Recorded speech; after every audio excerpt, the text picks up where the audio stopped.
হরিশ সসম্ভ্রমে তাকে নিজের বসবার ঘরে এনে বসালো। আলোচনা পাশে ও ঘরে মুহুরীর কানে যায়।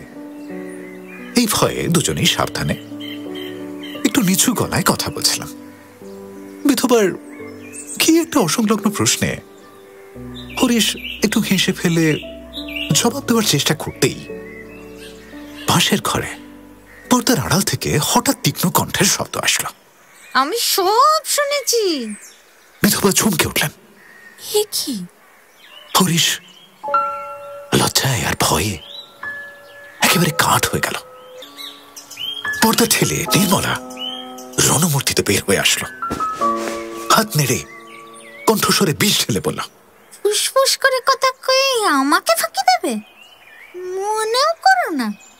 কই, আমার সঙ্গে তো কখনো এরকম হেসে কথা কইতে দেখিনি। অভিযোগ নিতান্ত মিথ্যে নয়। বিধবা সবাই বললেন, এ কি কাণ্ড হরিশ বাবু, এ কি? হরিশ বেবুড়ের মতো কিছুক্ষণ চেয়ে থেকে বলল, পাগল পাগল পাগল?